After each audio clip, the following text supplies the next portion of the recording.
It's 6 p.m. This is News Now on Flow 94.9 FM on Why the Flow of God's Own State.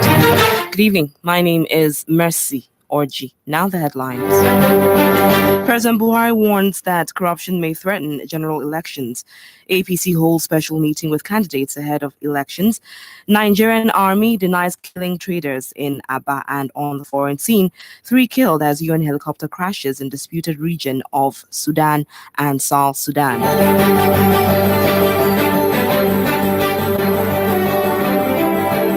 Now the news in details. President Muhammadu Buhari has warned that Nigeria and the forthcoming elections are being threatened by corruption. In a piece published by the news agency of Nigeria, the president wrote that he has tried to judiciously exercise the trust vested in him to combat the problems of corruption, insecurity, and inequitable economy, but legal setbacks have hindered the government from recording success. He said that corruption is threatening to undermine February's poll and, by extension, Nigeria's democracy, hence the concerns raised by the Economic and Financial Crimes Commission over laundered money being funneled into vote buying.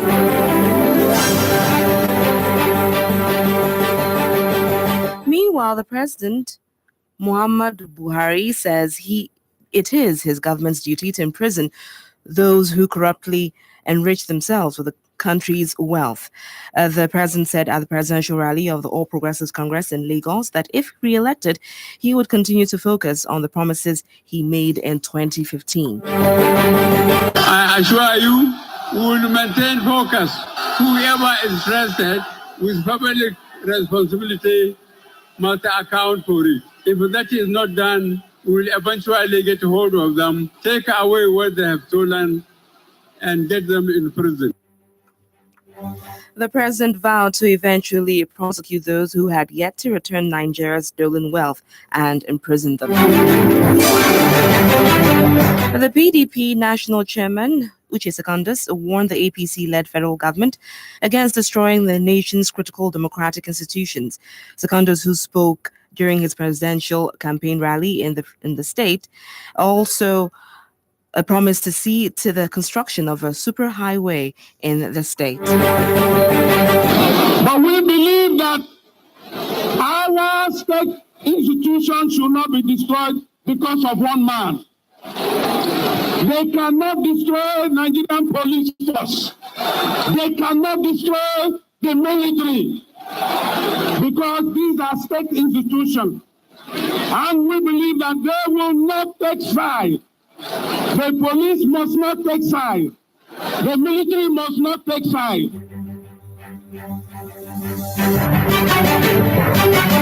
The Independent National Electoral Commission INEC office in Kwanpan local government area of Plateau State has been gutted by fire.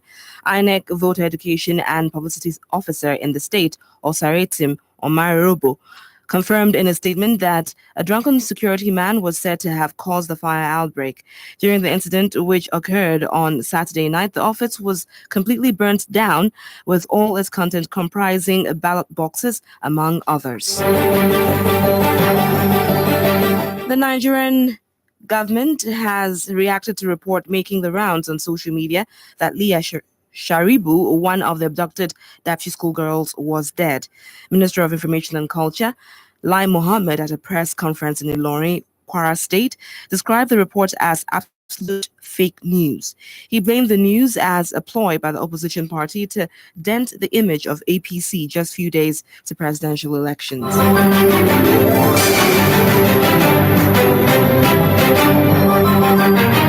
The National Working Committee of the All Progressives Congress has fixed a special meeting for tonight ahead of the general elections. The special meeting is between the NWC and state chairman, secretaries, governorship, and senatorial candidates. A press notice sent out by the APC Deputy Director, Press and Information, Edegbe Odemwingi, said the meeting would hold at APC National Secretariat by 7 p.m. The People's Democratic Party, PDP, has rejected the APC's explanation in which the ruling party distanced itself from the construction of a giant broom monument at the City Gate in Abuja. PDP's National Publicity Secretary Kola Olobodinyo said that the APC deliberately mounted the statue of the broom near the National Monument to impose itself on the consciousness of the people. I don't think that anybody ever thought of it to go and put our symbol as a monument or as a statue at the City Gate.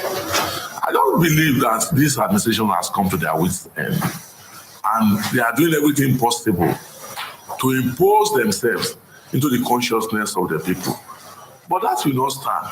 You can imagine in an environment like the City Gate, surrounded by IDPs here and there, that the government will go and spend millions of naira to erect a statue of a broom.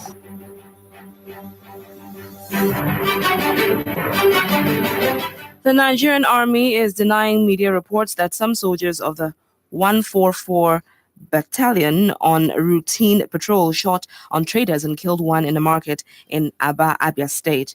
The army, in a statement by the Deputy Director, Public Relations K82 Division, Sagir Musa, said the reported molestation of Igbo youths in Aba was not true and was intended to portray Nigerian soldiers in bad light.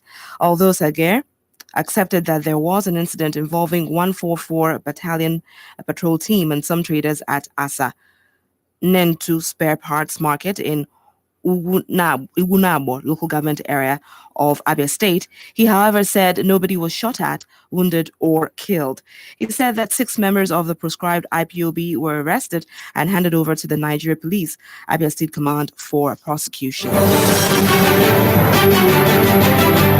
The traditional ruler of Amofufe, autonomous community of Igbere in Bende local government area, His Royal Highness Eze Owakwe Omiko Ukiebu, believes that the All Progressives Congress APC candidate for the Abia North senatorial election, Dr. Orji Okalo, would win his senatorial polls and the presidential election for President Muhammadu Buhari in the zone.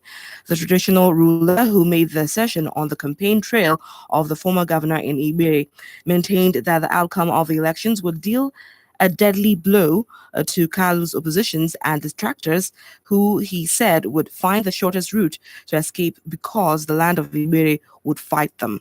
The outspoken monarch explained that Kalu's sterling performance as governor gives him automatic right to vie for any position in Nigeria.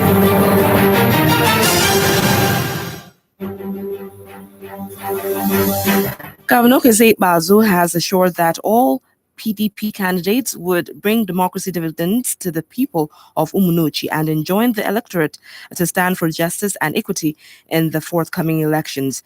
The governor, who was addressing the people during the PDP campaign rally for Umunochi, stressed the need for the people to make good use of their permanent voter cards by electing leaders with records of good performance. Governor Keze Bazu used the opportunity to receive hundreds of defectors from other political parties into the PDP fold and assured the new PDP members that all their rights and privileges would be given to them, urging them to key behind his vision of developing the area. News now on Flow 94.9 FM continue shortly with foreign, sports, and entertainment news. Stay tuned.